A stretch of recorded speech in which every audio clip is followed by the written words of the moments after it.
Okay, I'm going to do a quick instructional video on the latest version of Dirty Harry XL, which has been doing extremely well everywhere. I think we're over 65 species for the Dirty Harry, and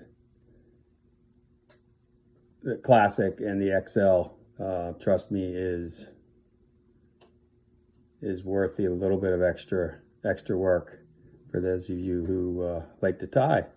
So basically it's the same as the Dirty Harry Classic. You'll notice I go down a good bit down the hook with the thread wrap and the tail, so that when it flips over, it sticks up, presents itself, and it's also, you'll see it be separated from the rest of the tail materials that I'm going to tie in here. Okay, so this one's going to be, this is a color combination that's been just ridiculously effective here in North Carolina, as well as South Carolina, Florida, just to name a few. So I've been using this foxtail, and I'm going to start off with a little bit of this purple. Just going to snip a little bit of that off. Now it curls a little bit. You want to curl it along with the hook so that it's going to curl up once the fly is riding on its back there. So okay, tie that in. Pretty simple there. Now I'm going to take a little bit of flash. I happen to be using this Creolex holographic flash, but you can use anything you want. Most of the times I just use the standard rainbow flash, and gives it a nice little lateral line effect, and a little flash as well. You can see I just tied that right on top of the purple. I don't have the pink foxtail, so I'm just using, you can use craft fur as well if it's cheaper, easier to get, and you might have it laying around on your tying desk. This will be a little bit longer, and I'm going to lay it between the eyes and beyond, up to the front of the hook, and then we just kind of capture that right behind the eyes, and then wrap back. You don't want to wrap back too far once you get the tail in. You want everything to lay out flat, so that when the fly flips over, this is how it rides, then everything lays flat, just the way it's supposed to. So we had the purple, a little bit of flash, pink or fuchsia on top of that, and sometimes I put a little bit of, if you want to get fancy, a little bit of this ice dub shimmer, just to kind of transition from the tail to the body.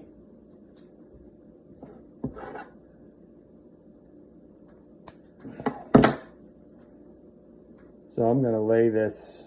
This is going to be shorter because it's a transition. Bring this to about the middle of the hook. couple wraps to tie that in there. Okay, and you just want to graduate it down. You can trim this after it's tied in too. Flip this back. A couple of wraps there. See, that's what it's looking like. You can see this. I know this isn't too professional, but I want you to see it. Okay.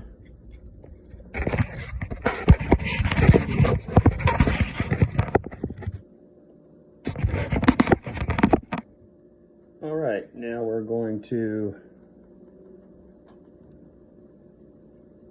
oops, fouled up there. We're going to wrap back towards the back of all the material, and we're going to tie in some of this. This is Estaz Grande. This has UV in it as well, and this is dark brown pearl. Pearl means it has a little bit of a light colored flash, so you can get almost any color that you would in the pearl finish, and I would recommend that. You know, this fly is all about triggers, and that's just one more trigger to get the fish to attack this fly. Wrapping it around, pulling back as we go.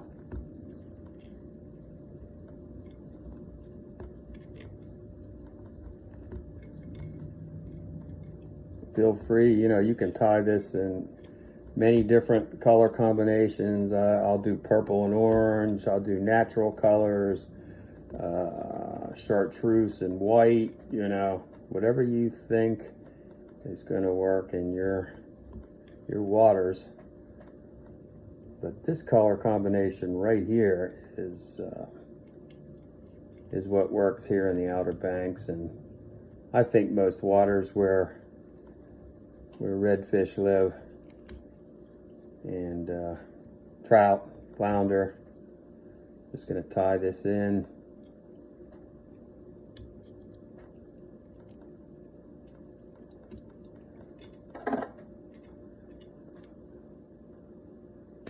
Trim that off. Now these particular flies are going down to South Carolina, where there are tailing redfish in the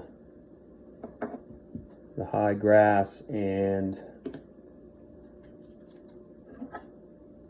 my buddy Mark down there, Mark Nutting, world-renowned fly fishing guide out of the Hilton Head area, is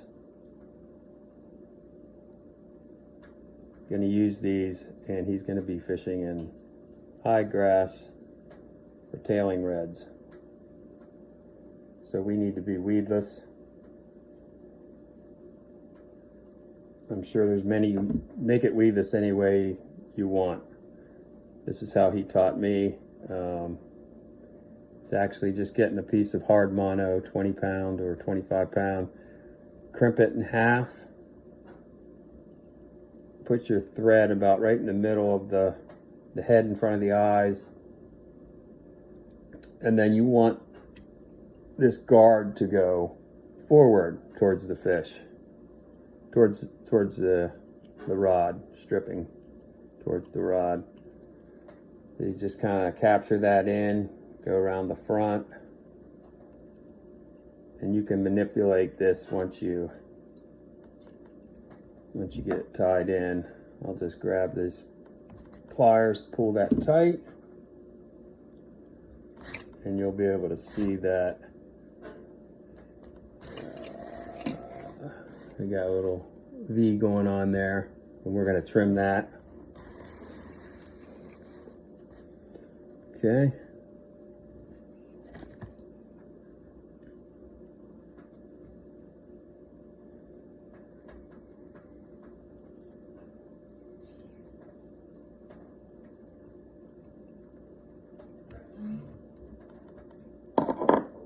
Then I like to get a little something glue. You can use super glue, or this is Zap-A-Gap.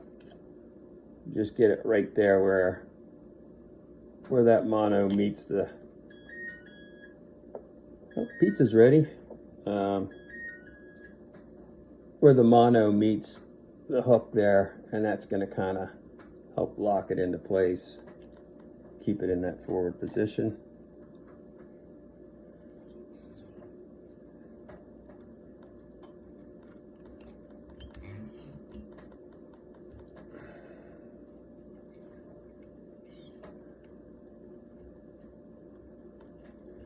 A couple times with the whip finish. I'm just gonna cut that off. A little bit of resin.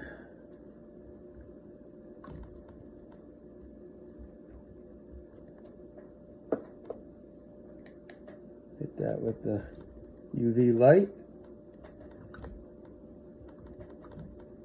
And then we're going to come in with the scissors. Come in with the scissors. We're gonna just above the hook. We're gonna trim that. I'm also going to work this up just like any dirty hair. You want to work that up before you trim it. I'm going to come in here and just trim this out a little bit. Okay. And then on the top, I'll come in from the back. Just do a nice, we want this to land right on this flat surface when you cast it. So I got a nice flat profile there. I'm going to hit it with a lighter.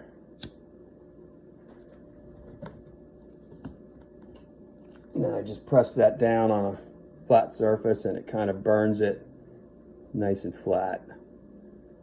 And there it is. That's the XL weedless. Have fun.